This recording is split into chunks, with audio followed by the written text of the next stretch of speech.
একদিন মাঝরাতে প্রচণ্ড তৃষ্ণায় আমার ঘুম ভেঙে গেল, কিন্তু আমার এতটুকু শক্তি ছিল না যে বিছানা থেকে উঠে দাঁড়াবো। আমার ঘরের দরজা খোলা ছিল। হঠাৎ ঘরের বাইরে আমার নজর গেল। সেখানে আমি কারো ছায়া দেখতে পেলাম। সেই ছায়াটা নিচু হয়ে আমার উঠোনের মাটি খুঁড়ছিল। আমি আধা ঘুম আর দুর্বলতার ঘোরে সব দেখেছিলাম। আর দেখতে দেখতেই আমি আবার ঘুমিয়ে পড়লাম। সকালে যখন ঘুম ভাঙল, ঘড়ির দিকে তাকিয়ে আমি চমকে উঠলাম। দুপুর 3টে বাজে।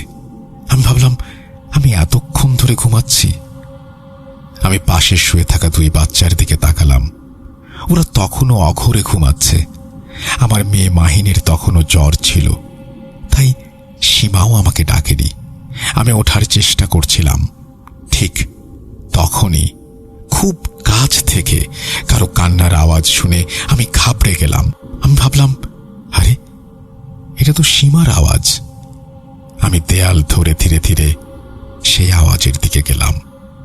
সীমা তার ছেলেকে কোলে নিয়ে অনবরত কেঁদে যাচ্ছে। ওর ছেলের হাত পা একদম পেকে গিয়েছিল, শ্বাস খুব দ্রুত পড়ছে।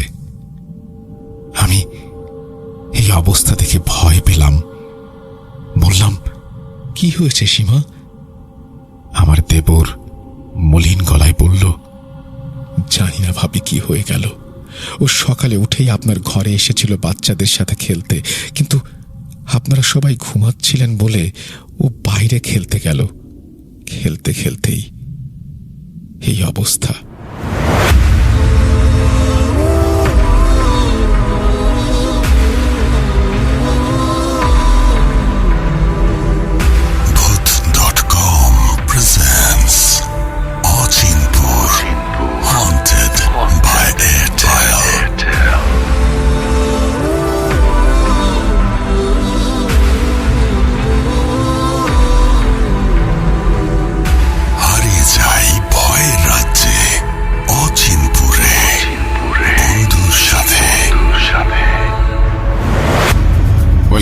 আপনাদের সবাইকে স্বাগত জানাচ্ছি আমি রাসেল। আশা করছি আপনারা সবাই ভালো আছেন, ভালোর দলে আছেন।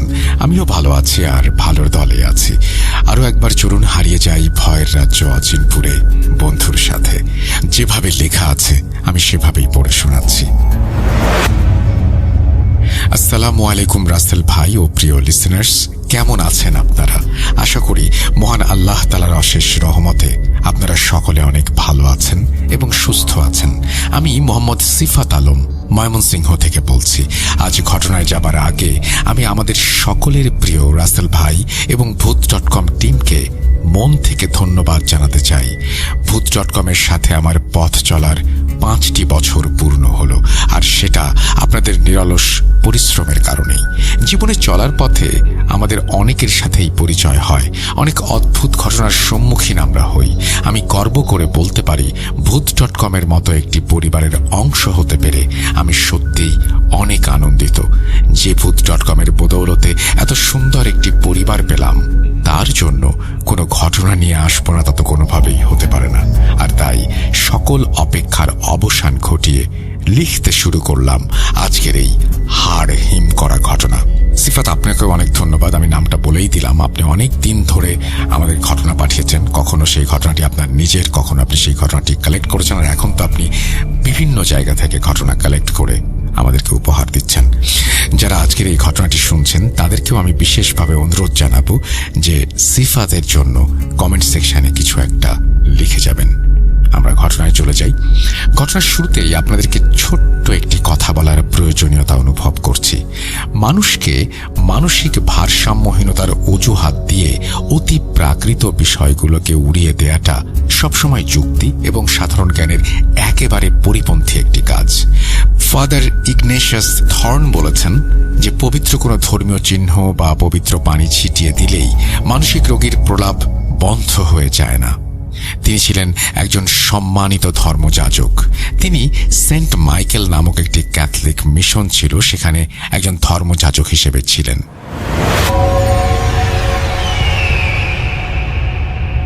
সময়টা 1906 সাল।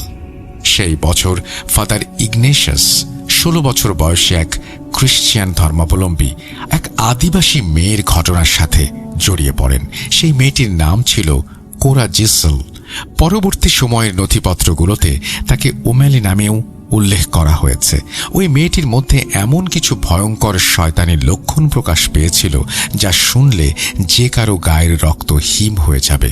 তার শরীরের বিভিন্ন অঙ্গ, বিশেষ করে তার ঘাড় অস্বাভাবিক ও ভয়ঙ্করভাবে লম্বা হয়ে যেত। সে শূন্যে ভেসে উঠত অত্যন্ত হিংস্রভাবে। এমন সব ভাষায় সে কথা বলতে পারত যা কখনোই তার জানার কথা নয়। তার মধ্যে অমানবিক শক্তি ভর করত। সে মানুষের মনের কথা পড়তে পারত এবং সম্পূর্ণ এক অশুভ দানবীয় কণ্ঠে কথা বলতো।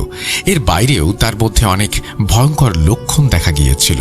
ঘটনাটির সূত্রপাত হয়েছিল সেই বছরের গ্রীষ্মকালে।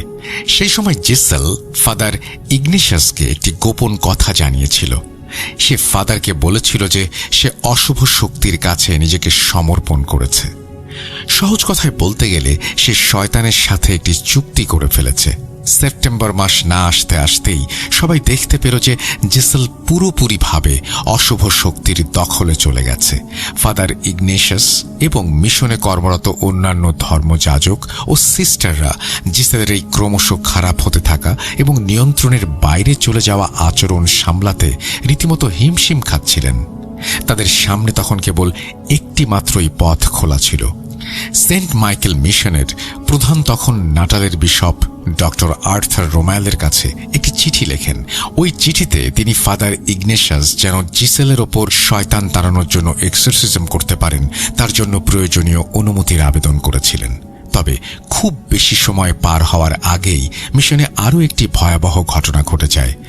মরিয়াম নামের দ্বিতীয় আরেকটি মেয়েও সেই অশুভ শক্তির শিকার হয়। বলা হয়ে থাকে যে ওই মেয়েটির শরীরে একসাথে 7টি শয়তান প্রবেশ করেছিল। দিনটি ছিল 1906 সালের 5 জুলাই। 16 বছর বয়সী জিসেল তার ফাদার ইগনিশাসের হাতে একটি কাগজের টুকরো তুলে দেয়। সেই কাগজে লেখা ছিল যে সে শয়তানের দাসত্ব গ্রহণ করেছে। জিসেল কেন এরকম ভয়ঙ্কর একটি শয়তানি চুক্তি করেছিল তার সঠিক কারণটি পুরোপুরি পরিষ্কার নয়। ফাদার ইগনেশাস তার সেই সময়ের লেখা প্রতিবেদনে উল্লেখ করেছিলেন যে মেয়েটির অতীতে নির্যাতনের শিকার হওয়ার ইতিহাস ছিল। তাছাড়া তার বাবা আদিবাসীদের নিজস্ব ধর্ম পালন করতেন এবং তারা জিসেলকেও অভিশাপ দিয়েছিলেন। এই বিষয়গুলোই হয়তো তাকে ওই ভয়ঙ্কর পথে ঠেলে দিয়েছিল।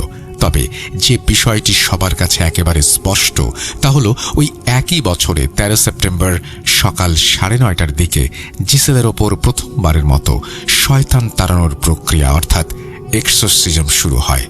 ফাদার ইগনেশাস জানিয়েছিল তিনি যখন ধর্মীয় আচার শুরু করেন তখন জিসেল পাগলের মতো প্রলাপ বকছিল এবং বিকট শব্দে চিৎকার করছিল।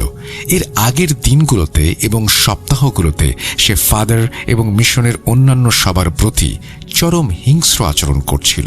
সে রাগে নিজের দাঁত কিড়মিড় করত এবং নিজের পরনের কাপড় ছিঁড়ে ফেলত। পবিত্র জিনিসপত্র যেমন ফাদারের ব্যবহৃত পবিত্র বস্তু এবং পবিত্র পানি তাকে পুরোপুরিভাবে বিকর্ষণ করত। ফাদারের ভাষ্য অনুযায়ী মেয়েটির চোখ দুটো রাগে যেন জ্বলজ্বল করত এবং সে ভয়ঙ্করভাবে নিজের শরীর মোচড়াত। সে মিশনে থাকা সিস্টারদের মারধর করার জন্য, ঘুষি মারার জন্য সবসময় মরিয়া থাকত।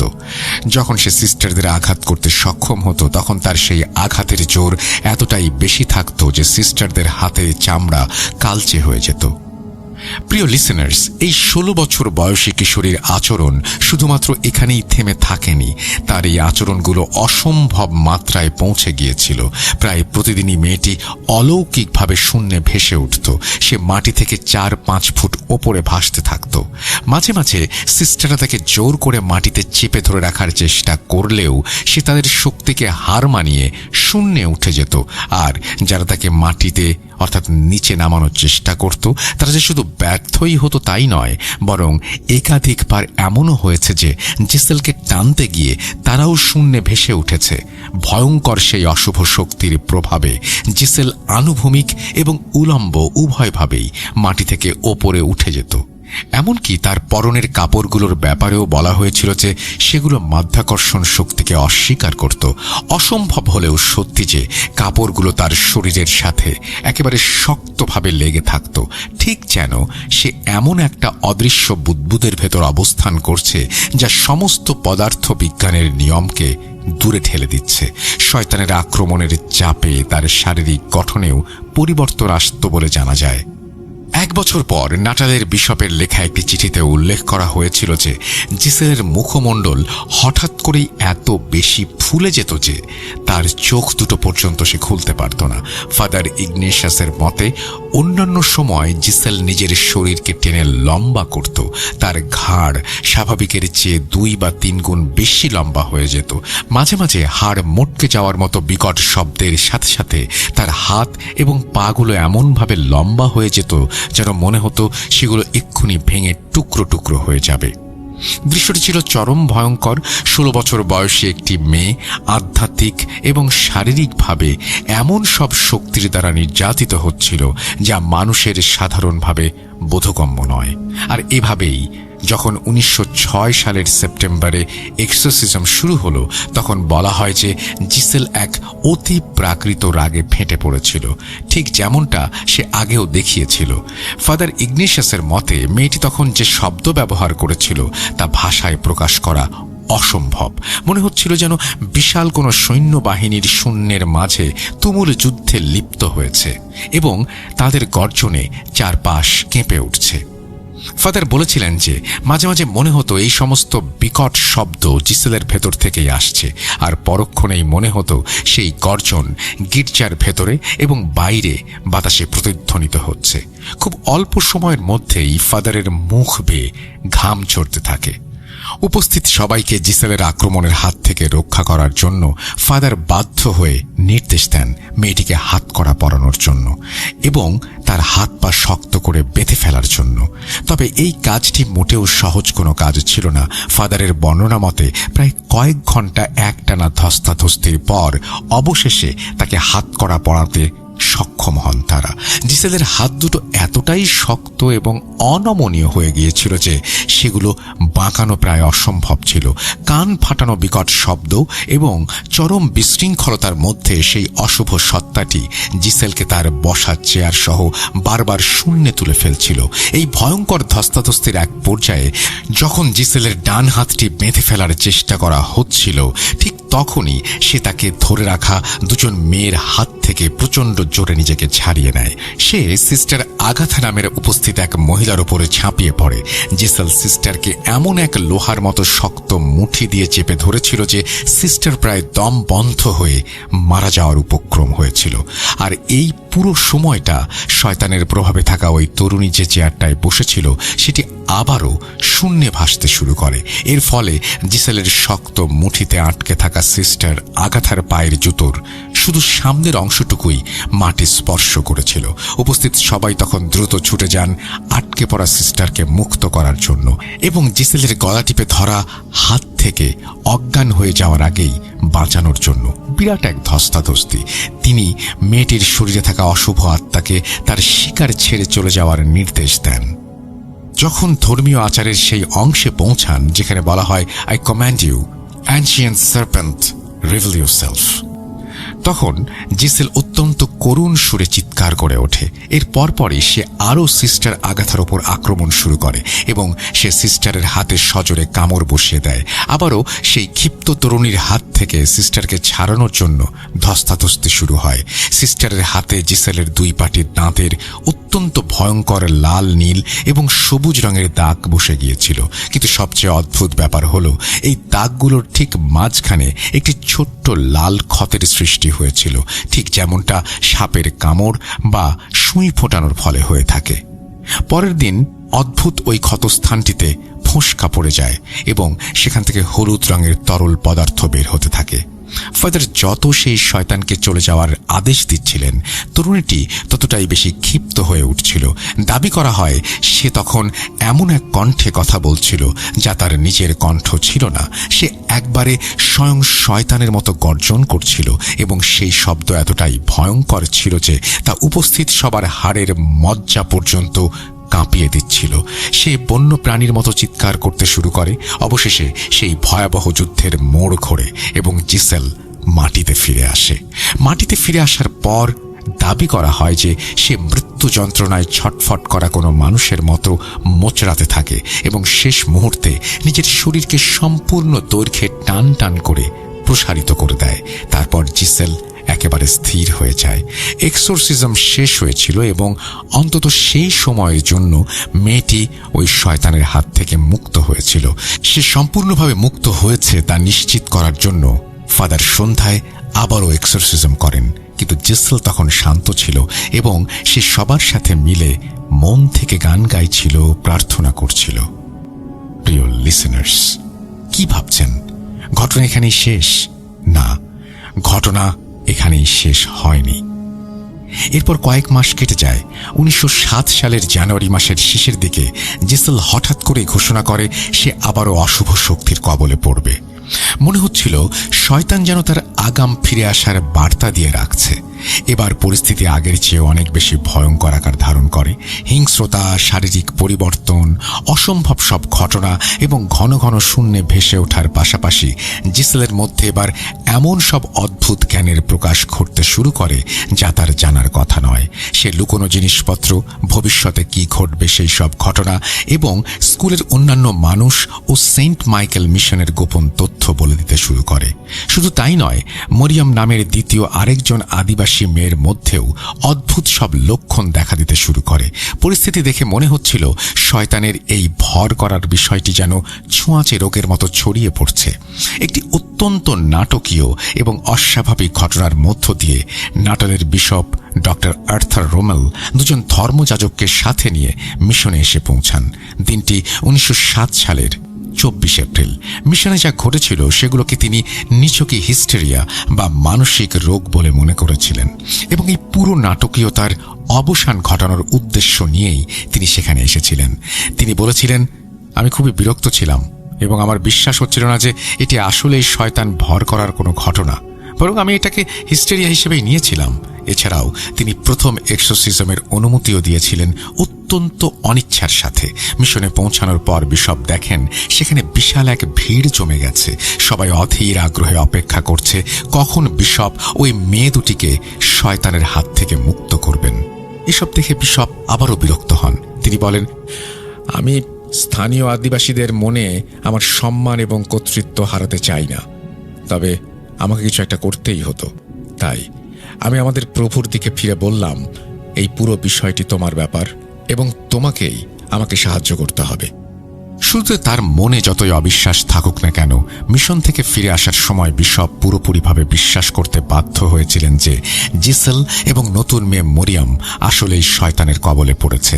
5 জন ধর্মযাজকের সহায়তায় বিশপ সকাল থেকে শুরু করে গভীর রাত পর্যন্ত এক্সোরসিজমের কাজে নিয়োজিত ছিলেন।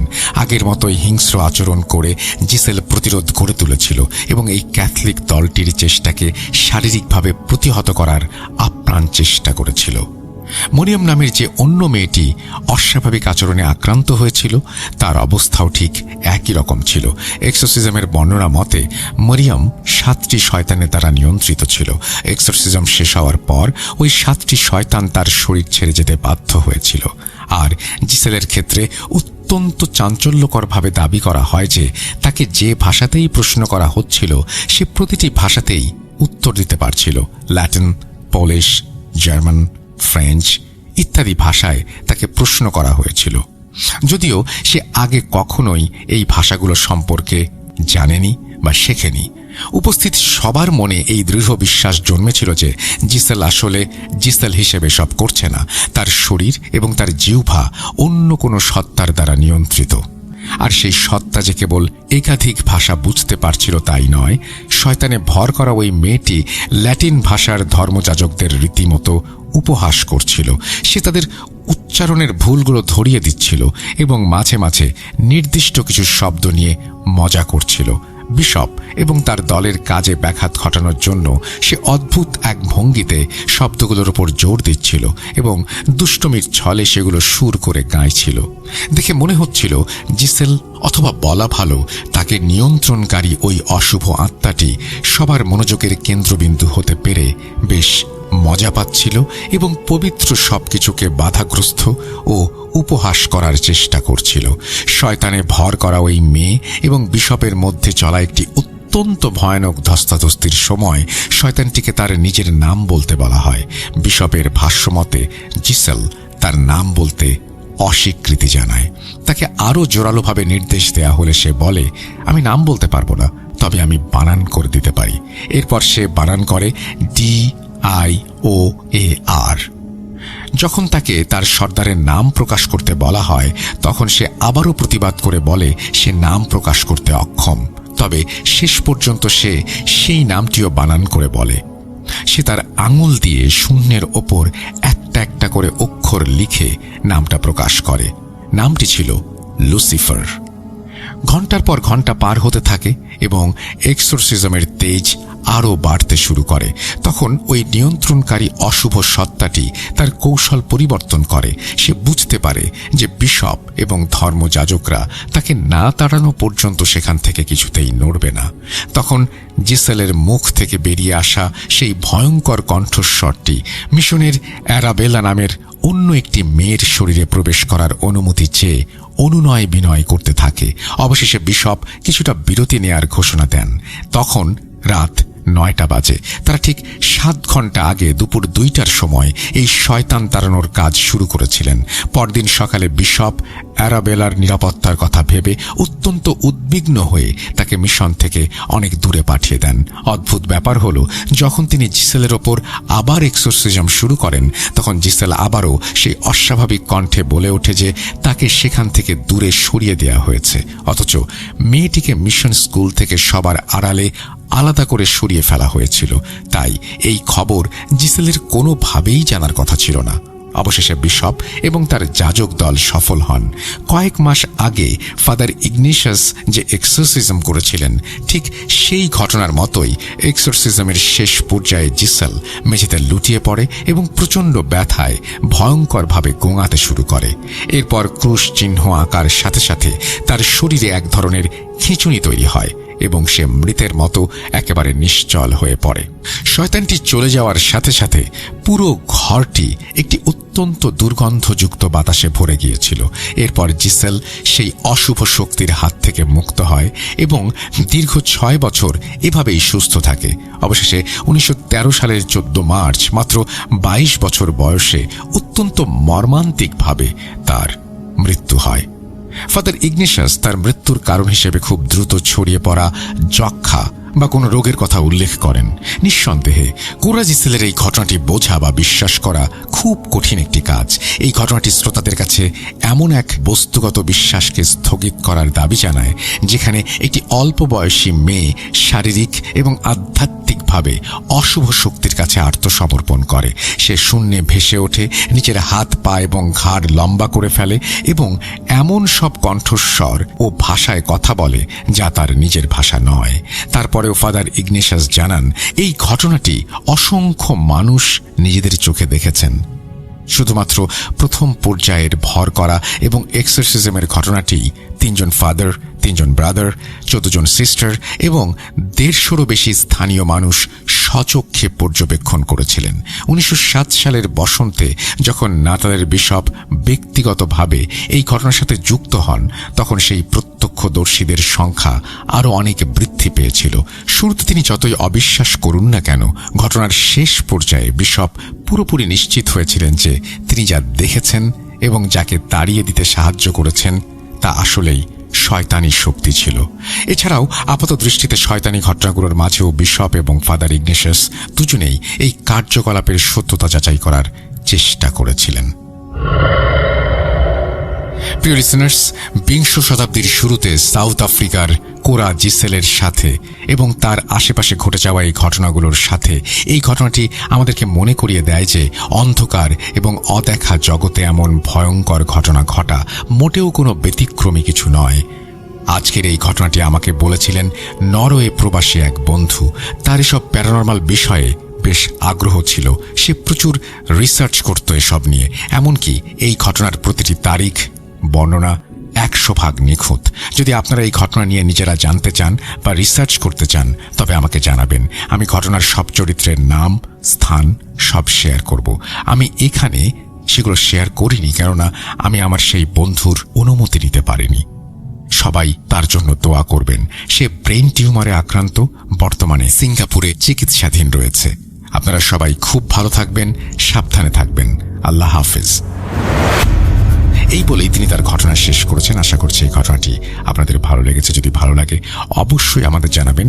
এই ঘটনাটি শুনলেনই আপনারা সিফাত আলম সংগ্রহ করেছেন এবং সংগ্রহ করেছেন তার বন্ধুর কাছ থেকে। আর সে কারণেই এই ঘটনাটি স্থান পেল অচিনপুরে। আমরা চলে যাব আমাদের পরবর্তী ঘটনায়।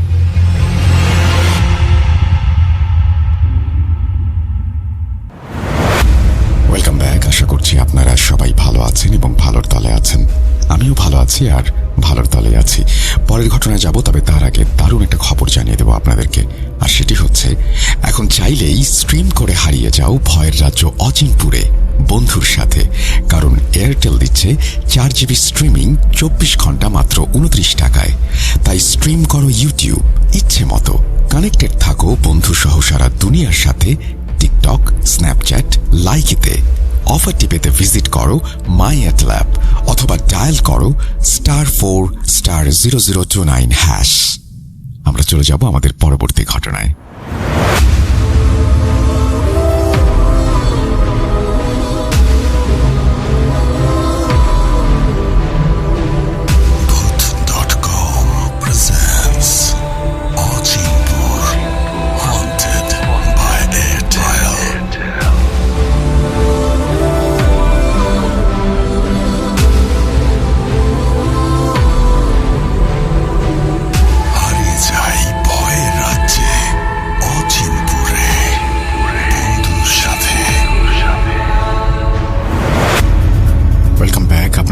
সবাইকে স্বাগত জানাচ্ছি। আমি রাসেল। আশা করছি আপনারা সবাই ভালো আছেন, ভালোর তলে আছেন।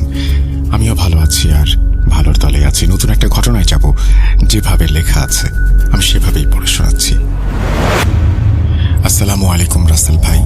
জিজ্ঞেস করব না আপনি কেমন আছেন, কারণ আল্লাহর অশেষ রহমতে আপনি সবসময় ভালোর তলেই থাকেন। তারপরে তিনি ব্র্যাকেটে কিছু কথা লিখেছেন, যে কথাগুলো আমি বুঝতে পারছি শুধু আমার জন্যই, আমি সেটা আর পড়লাম না। এরপর তিনি লিখছেন, এর আগে কখনো ঘটনা আমি শেয়ার করিনি, এটাই আমার জীবনে ঘটে যাওয়া প্রথম ঘটনা।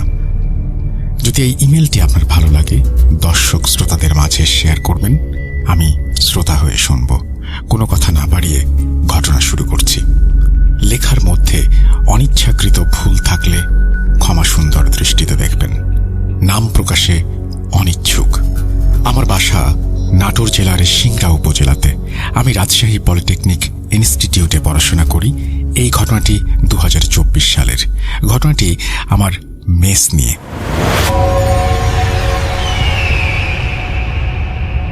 2023 সালে রাজশাহী পলিটেকনিকে ভর্তি হই।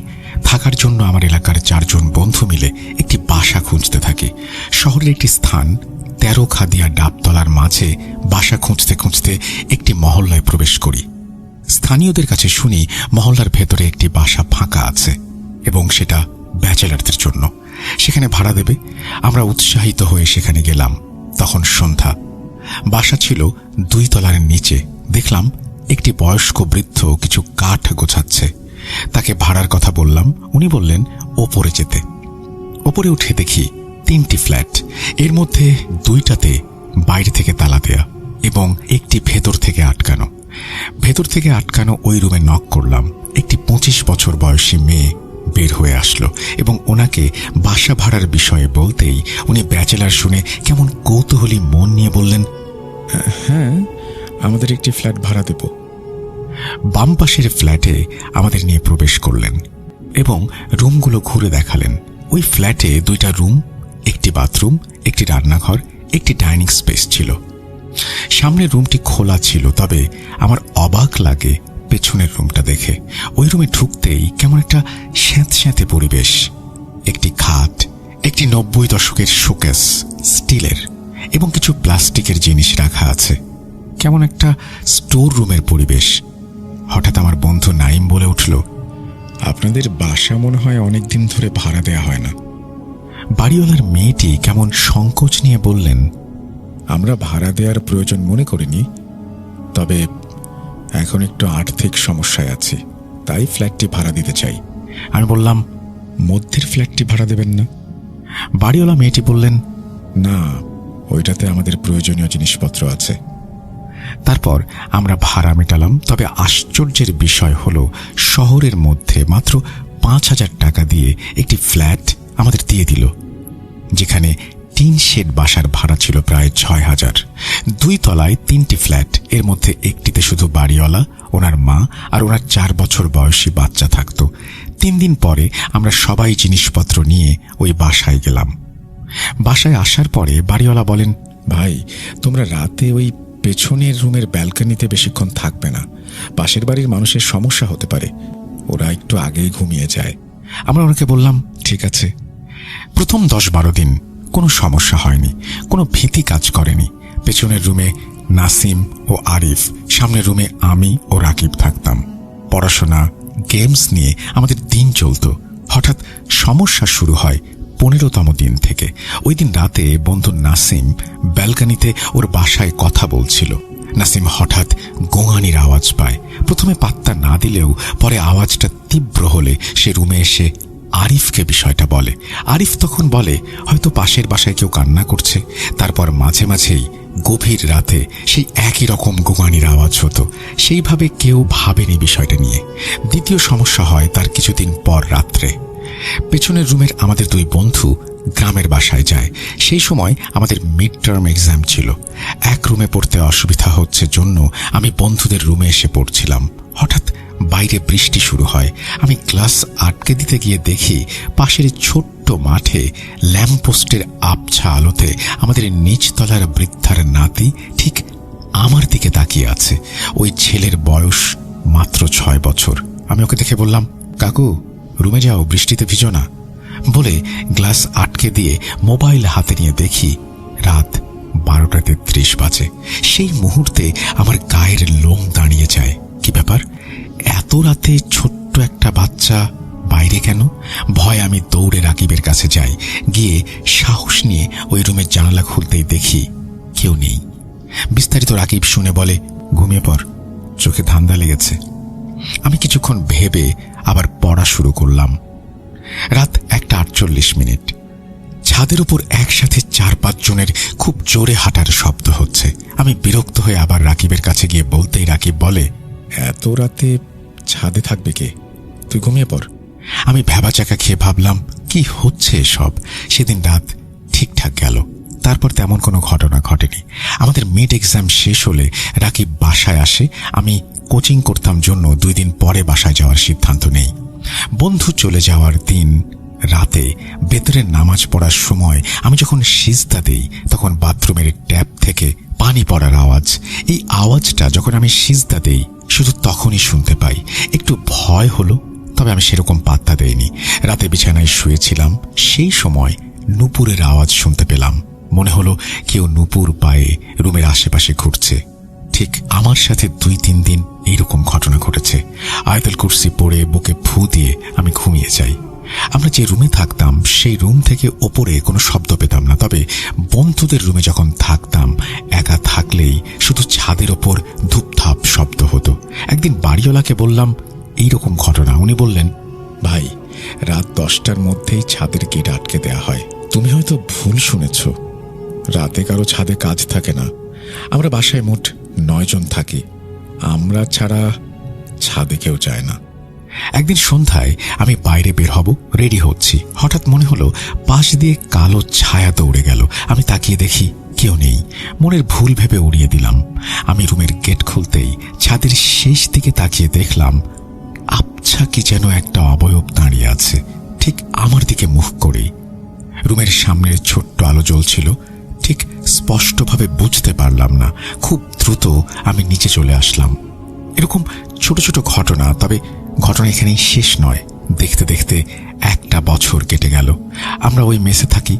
তারপর একদিন আমার কলিজা পানি হবার মতো একটা ঘটনা ঘটে। ছাদের চাবি নিয়ে রেখেছিলাম আপুর কাছ থেকে, আর এটাই ছিল আমার জীবনের সবচেয়ে বড় ভুল। সেমিস্টার ফাইনাল পরীক্ষা শুরু হয়েছে।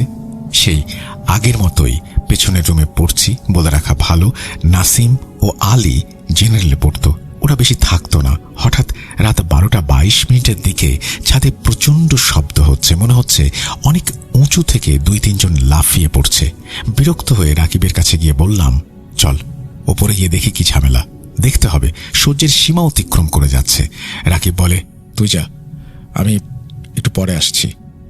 আমি বিরক্ত, তাই একাই একটা ফল কাটা ছুরি নিয়ে ওপরে যাই। আশেপাশে মোবাইলের আলো দিয়ে দেখার চেষ্টা করি, কিছুই দেখতে পাই না। রাগান্বিত হয়ে নিচে চলে আসব। হঠাৎ পাশের কবুতরের ঘরে দেখি একটা মেয়ে চুল খুলে সাদা রঙের 3 পিস পরিহিত অবস্থায় দাঁড়িয়ে আছে। তার মুখ পোড়ানো, সে একটি করে মৃত কবুতর নিচ্ছে এবং বিশ্রীভাবে সেটা ফেলে দিচ্ছে। কি বিশ্রী দেখতে! বিশ্বাস করেন, আমি এটা দেখবো ভাবতেও পারিনি। ওই আত্মাটা ছিল আমার থেকে হাত 5 বামে এবং গেট ছিল আমার 2 হাত সামনে। আমি সজোরে দৌড় দিয়ে গেটের সাথে পা আটকে ফেলি, সিঁড়িতে পড়ে অজ্ঞান হয়ে যাই। পরে আমি নিজেকে আবিষ্কার করি রাজশাহী মেডিকেল কলেজ হাসপাতালের কেবিনে। আমাকে স্যালাইন দেয়া হচ্ছে এবং আমার পাশে আমার ফুপি, আমার বোন। দুজনের চোখ লাল হয়ে আছে, বোঝা যাচ্ছে অনেক কান্নাকাটি করেছে। আমি আরো চমকে উঠি আমার বোন যখন বলে, তুই দেখতে পাচ্ছিস, শুনতে পাচ্ছিস আমাকে? আমি বলি, হ্যাঁ আপু। তখন আপু বলে, আজ 5 দিন পর তোর জ্ঞান ফিরল, কি হয়েছিল তোর? আমার সেই দৃশ্য বলার মতো আগ্রহ কাজ করল না। সুস্থ হয়ে ওই বাসা ছেড়ে দিয়ে কলেজের হোস্টেলে থাকা শুরু করলাম। একদিন কৌতূহল নিয়ে ওই বাড়িতে আমিও রাকিব গেলাম। গিয়ে আপুকে সব বললাম। এতদিনের সমস্যার কথা শুনে আপুর মা বললেন, আমাদের উচিত ছিল তোমাদের সবকিছু বলে দেয়া, তোমরা সতর্ক থাকতে পারতে। আমার আরেকটি মেয়ে ছিল, টুম্পা, যে একটি ছেলেকে পছন্দ করত। আজ থেকে 8 বছর আগের ঘটনা। ওদের সম্পর্ক তোমাদের আঙ্কেল মেনে নেয়নি। আমার মেয়েকে জোর করে আরেক জায়গায় বিয়ে দেয়। তার 2 দিন পরে খবর পাই ওই ছেলে আত্মহত্যা করেছে এবং সেই ঘটনা কেউ আমার মেয়েকে বলে দেয়। মেয়ের শ্বশুর বাড়ির বয়স 7 দিন। আমাদের মেয়ে জামাইকে নেমন্তন্ন করে আনি আমরা এবং সেই দিন বিকেলে আমার মেয়ে টুম্পা কবুতরকে খাবার দিতে যায়। গিয়ে ছাদের গেট আটকে দেয় এবং তার গায়ে কেরোসিন ঢেলে আগুন ধরিয়ে দেয়। ছাদে পলিথিন পেপার ছিল। মুহূর্তেই কিছু কবুতর সহ আমার মেয়ে পুড়ে ঝলসে যায়। তারপর থেকে এইরকম সমস্যা। তবে তার অতৃপ্ত আত্মা কখনো কাউকে কোনো ক্ষতি করেনি। আমার মেয়ে প্রতি রাতে স্বপ্নে আমাকে এসে বলে, মা, তুমি এমনটা না করলেও পারতে। তুমি যদি বাবাকে বোঝাতে, তাহলে আজকে আমার এই অবস্থা হতো না। তোমাদের আগেও অনেকে ছিল, 2-1 মাস থেকেছে। তারপর প্রায় 1.5 বছর ছিল তোমরা। তাই কিছু বলিনি, ভেবেছিলাম সব হয়তো ঠিক হয়ে গেছে। আমার জীবনে ঘটা ছোট ছোট আরো ঘটনা আছে। এই ঘটনাটি আমার জীবনে ঘটা সবচেয়ে ভয়ঙ্কর ঘটনা বলে আমি মনে করি। ঘটনাটি যদি সিলেক্টেড হয় আমাকে ইমেইল করে জানাবেন। ঘটনাটি সিলেক্টেড হলে আমি আরো ঘটনা পাঠানোর চেষ্টা করব। জীবনের প্রথম ইমেল, গুছিয়ে লিখতে পারিনি। আপনি পড়ে যদি শোনান কৃতজ্ঞ থাকব। ইতি নাম লিখেছেন, কিন্তু সেটা প্রকাশ করতে নিষেধ করেছেন, আমি প্রকাশ করছি না। চমৎকার একটি ঘটনা, আশা করছি এই ঘটনাটি আপনাদের ভালো লেগেছে। আসলে চমৎকার একটি ঘটনা বলি, লেখার ধরনটা খুব চমৎকার সেটাই বলেছি, কিন্তু ঘটনাটা আসলে মর্মান্তিক এবং যেই পরিস্থিতির মধ্য দিয়ে যেতে হয়েছে যিনি ঘটনা লিখছেন তাকে এবং তার বন্ধুদের, সেটা আসলেই ভয়াবহ। যাই হোক, এরকম ঘটনা নিশ্চয়ই আপনাদের কাছেও আছে। যদি থাকে অবশ্যই আমাদেরকে ইমেল করে জানাবেন। আমাদের ইমেল অ্যাড্রেস russell.bhoot.com@gmail.com। আপনার নাম, ঠিকানা এবং ফোন নাম্বার সহ আপনার জীবনে ঘটে যাওয়া বা আপনার জানা সেরা ঘটনা লিখে পাঠিয়ে দিন আমাদের কাছে। ঘটনার শুরুতে অবশ্যই উল্লেখ করুন যে ঘটনাটি আপনি স্টুডিও দেশে শেয়ার করতে চান, নাকি আপনি চান আপনার ঘটনা আমরা পড়ে শুনে। যারা দেশের বাইরে রয়েছেন তারা সরাসরি অডিও ক্লিপ পাঠিয়ে দিতে পারেন আমাদেরকে। আমরা পরবর্তী ঘটনায় যাব, তবে যাবার আগে একটা ছোট্ট অনুরোধ, যারা এখনো পর্যন্ত শুনছেন কিন্তু আমাদের সাবস্ক্রাইব করেননি, অনুগ্রহ করে সাবস্ক্রাইব করে ফেলবেন আর সেই সাথে বেল আইকনটি ক্লিক করতে ভুলবেন না। আমরা চলে যাব আমাদের পরবর্তী ঘটনায়।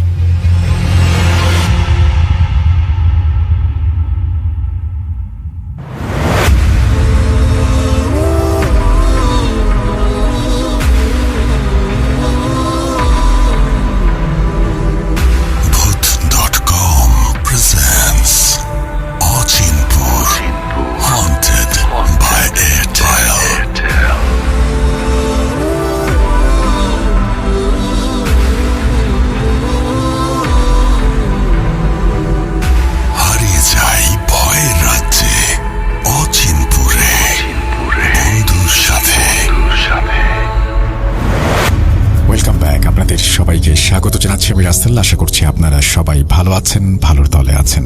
আরও একবার আমন্ত্রণ ভয়ের রাজ্য অচিনপুরে বন্ধুর সাথে।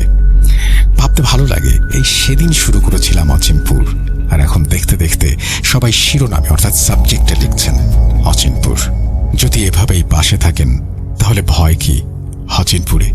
কারণ এখানেই আছে বন্ধুরা। আমরা শুরু করছি নতুন একটি ঘটনা, যেভাবে লেখা আছে আমি সেভাবেই পড়ে শোনাচ্ছি। আসসালামু আলাইকুম রাসেল ভাই ও প্রিয় শ্রোতা বন্ধুরা, আমি আব্দুল ওয়াহিদ লিখছি চায়ের রাজধানী খ্যাত শ্রীমঙ্গল থেকে। আজ আবারও চা বাগানে ঘটে যাওয়ার একটি ভয়ঙ্কর ঘটনা নিয়ে হাজির হলাম। আমার পাঠানো প্রথম ইমেল, যার শিরোনাম ছিল চা বাগানে কে এই ছায়া মানব, সম্প্রতি প্রচার হয়েছে এবং এই এপিসোডটি সম্প্রচার হওয়ার পর শ্রীমঙ্গলে অনেকেই আমার সাথে যোগাযোগ করেছেন এবং তাদের জীবনে ঘটে যাওয়া সত্য ভয়ঙ্কর ভুতুরে ঘটনা আমার মাধ্যমে ভূত.com-এ পাঠানোর ইচ্ছে প্রকাশ করেছেন। ঠিক তেমনই বিজনেস পার্টনার আমার মিতা, যার নাম আব্দুল ওয়াহিদ, উনি ওনার জীবনে ঘটে যাওয়া একটি লোমহর্ষক ঘটনা আমার মাধ্যমে ভূত.com-কে জানাতে চান। ওয়াহিদ ভাই ফ্রান্স প্রবাসী, উনি ওইখানকারই সিটিজেন। বর্তমানে উনি বাংলাদেশে আছেন। উনি এবং আমি ওনার গাড়ি নিয়ে যখনই কোনো লং ট্যুরে যাই, বিশেষ করে রাতে, তখন এই গানের বদলে ভূত.com শুনি। তো কথা না বাড়িয়ে সরাসরি ঘটনায় যাওয়া যাক। বলছেন ওয়াহিদ ভাই।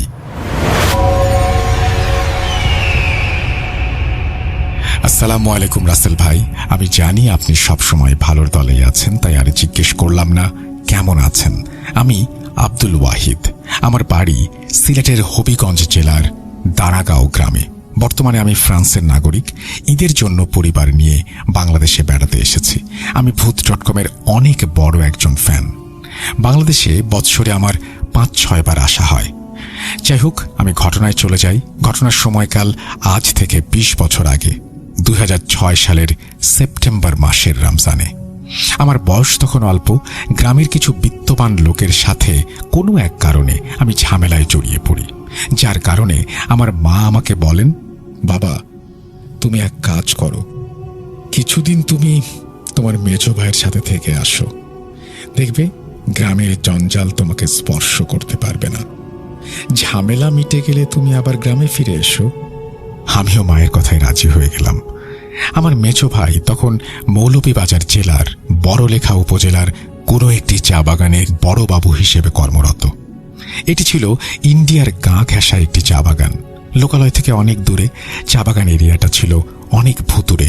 দিনের বেলায় কেমন যেন গা ছমছম করত বাগানের ভেতর গেলে। আমি মায়ের কথায় পরদিন সেই চা বাগানের উদ্দেশ্যে রওনা দিলাম এবং আমার আসার কথা আমার মেজো ভাইকে জানালাম। আমি যখন বাড়ি থেকে রওনা দেই, তখন আমার মেজো ভাই আমাকে কল দিয়ে বললেন, তুই সকাল সকাল রওনা দিস, যাতে আমার বাসায় এসে ইফতার করতে পারিস। আমি বললাম, আচ্ছা ঠিক আছে। আমি বাড়ি থেকে রওনা দিতে একটু দেরি করে ফেলি। আমার গ্রামের বাড়ি সেই চা বাগান থেকে ১২৫ কিলোমিটার দূরে। যোগাযোগ ব্যবস্থাও তেমন ভালো ছিল না। আমি যখন বড়লেখার নান্দুয়া বাজারে গিয়ে পৌঁছালাম, ঠিক মাগরিবের সময়ের আগ মুহূর্ত তখন।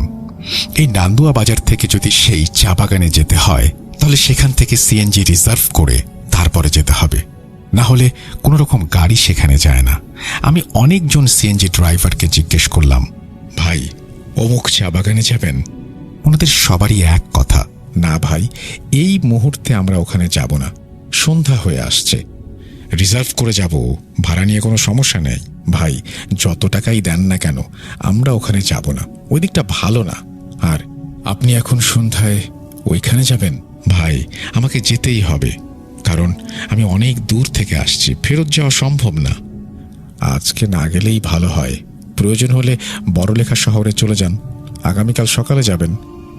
ওনাদের সব আচরণ দেখে আমি অবাক হয়ে গেলাম। ভাবলাম হয়তো চোর ডাকাতের ভয়, তাই ওনারা যাবেন না।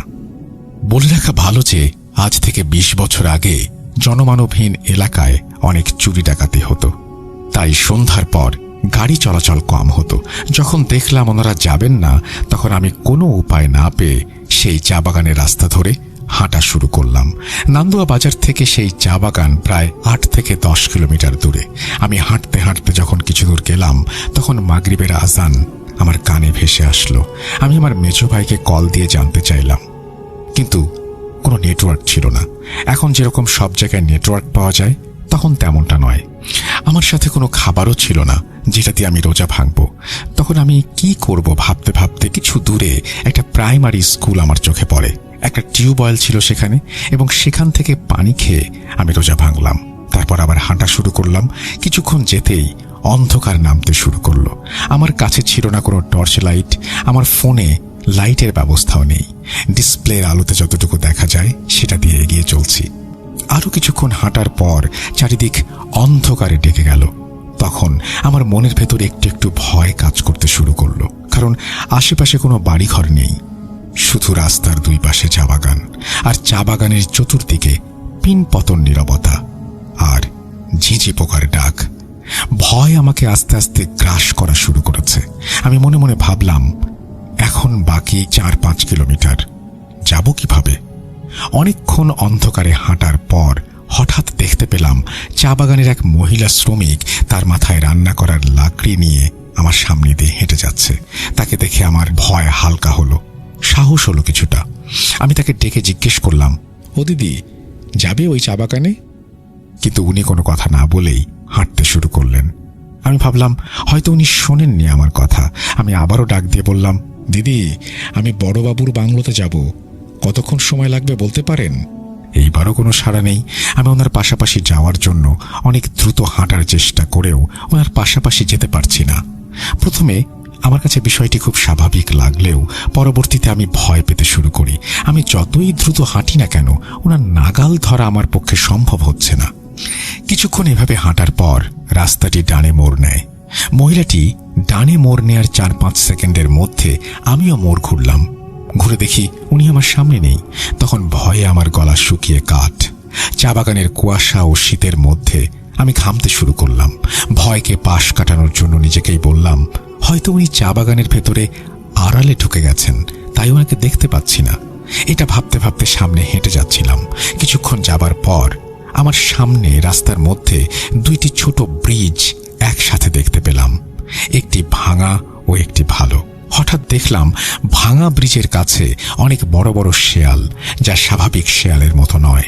একসাথে ওরা কি যেন কামড়ে খাচ্ছে। ভালো করে খেয়াল করে দেখি একটা লাশ। আমি ভয়ে দাঁড়িয়ে গেলাম। আমার মস্তিষ্ক তখন কাজ করছিল না। আমি কি করব ভেবে পাচ্ছি না। এরই মধ্যে শেয়ালগুলো লাল লাল চোখ দিয়ে একসাথে আমার দিকে তাকিয়ে আছে। সেটা দেখে আমি অজ্ঞান হওয়ার অবস্থায়। আল্লাহ, এখন আমার কি হবে? সূরা কালাম যা পড়ি জোরে জোরে পড়া শুরু করে দিলাম এবং শরীরের সমস্ত শক্তি দিয়ে একটা দৌড় দিলাম। দৌড়ে কতটুকু এসেছি আমি জানি না। হাঁপাতে হাঁপাতে আমি আবার দোয়া দুরুদ পড়ে হাঁটা শুরু করলাম। হঠাৎ পেছনে কারো আসার শব্দ শুনতে পেলাম। পেছনে তাকিয়ে দেখি ওই চা শ্রমিক মহিলা তার মাথায় থাকা লাকড়ির বোঝা নিয়ে আমার দিকেই আসছে। তার চেহারা অন্ধকারেও কি ভয়ঙ্কর আমি বলে বোঝাতে পারবো না। আমি তাকাতেই কি বিশ্রীভাবে একটা হাসলো সে। আমার দিকে আসা শুরু করলো। আমার হৃদয়টা তখন ডুকরে উঠল। আমার চোখ যেন অন্ধকারে আচ্ছন্ন। আমার জ্ঞান যায় যায় অবস্থা। আমি কিছু ভাবতে না পেরে আবারও দৌড়াতে শুরু করলাম। 1-2 মিনিট দৌড়ানোর পর আমি কিছু দূরে একটি আলো দেখতে পেলাম। সেই আলোর দিকে আমি দৌড়ে গেলাম। তখন পেছন থেকে একটা আওয়াজ ভেসে আসলো, যা, বেঁচে গেলি। আলোটা সামনে আসতেই দেখি চা বাগানের এক চৌকিদার হাতে টর্চ নিয়ে বাগান পাহারা দিচ্ছেন। আমাকে দেখে বললেন বাগানের ভাষায়, কে দাদা আপনি? এত রাতে দৌড়িয়ে কোথায় যান? তখন আমি হাঁপাতে হাঁপাতে বললাম, আমি আব্দুর রহমান সাহেবের ছোট ভাই, ওনার বাংলোতে যাব। প্লিজ, আপনি কি আমাকে সাহায্য করবেন? আমি অনেক বিপদে পড়েছি। চৌকিদার বলল, ও আচ্ছা, আপনি বড়বাবুর ভাই আছেন তো এত রাত করে এদিকে আসলেন কেন? আপনার কপালটা ভালো, কিচ্ছু হয় নাই। এদিকটা ভালো নয় বাবু। আমি ওনাকে আমার সাথে ঘটে যাওয়া ঘটনার বিস্তারিত বললাম। উনি বললেন, বাবু, ভাঙ্গা ব্রিজের পাশেই হচ্ছে বাগানের শ্মশান ঘাট। সন্ধ্যার পর এদিকে মানুষ তো দূরের কথা, কোনো যানবাহনও চলাচল করে না। এখানে এক পিশাচিনীর বসবাস। আরো বলেন, চা বাগানে রাতে ডিউটিরত অনেক চৌকিদার নাকি তার শিকারে পরিণত হয়েছে। অনেকে লাশ পাওয়া গেছে ভাঙা ব্রিজের নিচে। তাই এখন ওইদিকার কোনো চৌকিদার ডিউটি করতে চায় না। এগুলো বলতে বলতে সে আমাকে আমার ভাইয়ের বাংলোতে নিয়ে আসেন। বাংলোতে যাওয়ার পর আমার ভাই আমাকে দেখে বললেন, তুই না সন্ধ্যার আগে আসবি? কতবার কল দিলাম, কল ঢোকে না। ভাবলাম তুই আসবি না। আজ তোকে এত ভীত দেখাচ্ছে কেন? কি হয়েছে তোর? আমি ভাইয়াকে সব খুলে বললাম। ভাইয়া শুনে বললেন, আলহামদুলিল্লাহ, আল্লাহ তোকে সাহায্য করেছেন। ওই দিকটা নাকি আসলেই ভালো না। বাগানের কোনো লোক সন্ধ্যার পর এদিকে যাওয়া আসা করে না। যা, হাত মুখ ধুয়ে নে, খেতে বস। আমি হাত মুখ ধুয়ে রেস্টে চলে যাই। সেদিন রাতে আমার আর কোনো সমস্যা হয়নি। পরের দিন ভোর থেকে আমার অনেক জ্বর আসে। মেজ ভাইয়া বাগানের ইমাম সাহেবের কাছ থেকে পানি পড়া, তেল পড়া নিয়ে আসেন আমার জন্য। 3 দিন পর আলহামদুলিল্লাহ আমি সুস্থ হয়ে যাই। এরপর আর কোনো সমস্যা হয়নি। এই ছিল আমার ঘটনা। আমার জীবনে ঘটে যাওয়া আরও কিছু ঘটনা আছে যা পরবর্তীতে আমি শেয়ার করব ভূত.com-এর সাথে, যদি এটি সিলেক্টেড হয় তাহলে। ভালো থাকবেন বলে ওয়াহিদ ভাই তার ঘটনা শেষ করেছেন। প্রিয় রাসেল ভাই ও শ্রোতা বন্ধুরা, অসংখ্য ধন্যবাদ এত সময় ও ধৈর্য নিয়ে ঘটনাটা পড়ার জন্য, শোনার জন্য। আমার কাছে আরও অনেক ঘটনা আছে যা সৌন্দর্যের লীলাভূমি শ্রীমঙ্গলের পাহাড়ে ঘটে যাওয়া। আমি পরবর্তীতে ইমেইলের মাধ্যমে পাঠাবো। লেখায় কোনো অনাকাঙ্ক্ষিত ভুল হলে তার জন্য ক্ষমা প্রার্থনা করছি। আব্দুল ওয়াহিদ চায়ের রাজধানী শ্রীমঙ্গল থেকে পাঠিয়েছেন এই ঘটনাটি, আর যার ঘটনা তিনি ওয়াহিদ ভাই, ফ্রান্স প্রবাসী। Thank you so much. আমি আশা করব যারা এই ঘটনাটি শুনেছেন তাদের ভালো লেগেছে। যদি আপনাদের কাছেও এরকম কোনো ঘটনা থাকে তাহলে পাঠিয়ে দিন আমাদের কাছে, আমরা সেটা পড়ে শোনাবো ইনশাল্লাহ। চলুন আমরা পরবর্তী ঘটনায় যাই।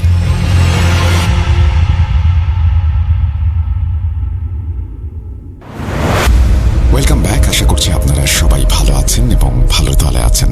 আমিও ভালো আছি আর ভালোর দলেই আছি।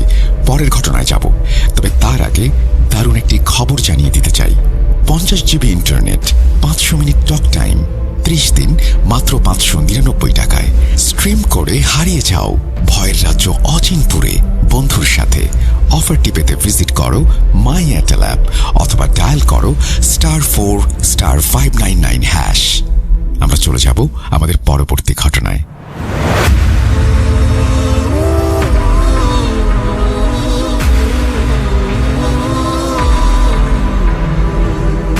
ভূত.com presents Achinpur haunted by Airtel।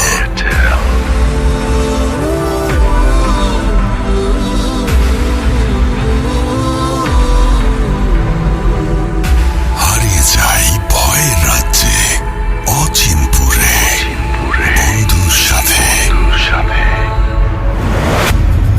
Welcome back. আপনাদের সবাইকে স্বাগত জানাচ্ছি আমি রাসেল। আশা করছি আপনারা সবাই ভালো আছেন, ভালোর দলে আছেন। আমিও ভালো আছি আর ভালোর দলে আছি। নতুন একটা ঘটনায় যাব, যেভাবে লেখা আছে আমি সেভাবেই পড়ে শোনাচ্ছি। আসসালামু আলাইকুম, আমার নাম নীলিমা। আজ যে ঘটনাটি আমি আপনাদের বলবো সেটি আমার ভাবি মালিহার সাথে ঘটে যাওয়া একটি ঘটনা। আমি ঘটনাটা আমার ভাবির মতো করেই বলছি। বলছেন মালিহা ভাবি।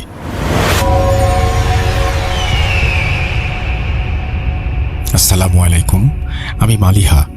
এই ঘটনাটা তখনকার, যখন আমার বোনের বিয়ের অনুষ্ঠান ছিল, তাই আমাকে বাধ্য হয়ে গ্রামে যেতে হয়েছিল। আর এর আগেও অনেকবার গ্রামে যাওয়ার কথা ভেবেছিলাম, কিন্তু মন চাইতো না বলে বারবার মানা করে দিতাম। এবার বোনের বিয়ের জন্য যেতেই হলো। গ্রামে পৌঁছানোর পর সেখানে বেশ উৎসব মুখর একটা পরিবেশ তৈরি হলো। পরের দিন সকালে আত্মীয়দের সাথে দেখা করতে বের হলাম। রাস্তায় কেউ একজন আমার চাদর টেনে ধরল। পেছনে ঘুরে দেখি আমার সামনে এক ভিখারিনী দাঁড়িয়ে। ওনার পরনে ময়লা কাপড়, উস্কো খুস্কো নোংরা চুল, অথচ একজন ভীষণ গোছানো মানুষ ছিলেন তিনি। আমি ওনাকে পুরো 5 বছর পর দেখছিলাম। উনি ছিলেন আমার বাল্যকালের আর সব থেকে পুরনো কাছের বন্ধু সীমা। ওকে ছাড়া আমার আর আমাকে ছাড়া ওর একটা দিনও কাটত না। আমাদের এই বন্ধুত্বের কারণে আমার বড় বোন খুব রেগে যেতেন আর বলতেন, আমার মনে হয় তোর জীবনে এই মেয়েটা আমার জায়গা নিয়ে নিয়েছে। তুই আমার চেয়ে ওকেই বেশি আপন ভাবিস। সীমা আমাদের ঘরেরই একজন সদস্য হয়ে উঠেছিল। আমরা যখন বড় হলাম তখন আমাদের বিয়ের কথা উঠল, কিন্তু সে বিয়ের কথা শুনে খুব ঘাবড়ে যেত আর চিন্তায় মগ্ন থাকত, কারণ সে চাইতো আমাদের দুজনের বিয়ে যেন একই বাড়িতে হয়।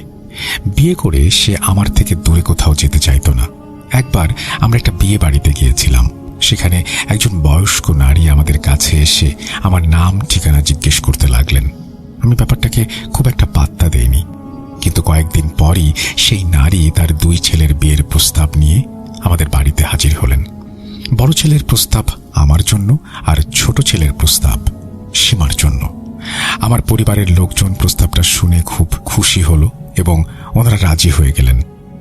সীমার পরিবারের দিক থেকেও হ্যাঁ সূচক জবাব এলো। বিয়ের দিন ঘনিয়ে এলো। আমার বড় বোন আমাকে বুঝিয়ে বলেছিলেন, এখন সীমার সাথে তোর 2টা সম্পর্ক। জায়ের সম্পর্কটা কিন্তু খুব একটা নাজুক সম্পর্ক। এখন একসাথে থাকবে তোমরা। তোমাদের দুজনকেই প্রতিটি বিষয়ে অনেক ধৈর্য ধরতে হবে। আমি বোনকে বললাম, আপনি যা ভাবছেন তেমন কিছুই হবে না। আমার আর সীমার সম্পর্ক অনেক আগে থেকেই বোনের মতো। আমাদের আজ বছরের পর বছর স্বপ্ন পূরণ হচ্ছে। আমরা যা পরে আগে বন্ধু। আমি আর সীমা বিয়ে করে সেই বাড়িতে গেলাম। জীবনটা খুব সুন্দর হয়ে উঠেছিল। বিয়ের 1 বছর পর আমার কোলে আমার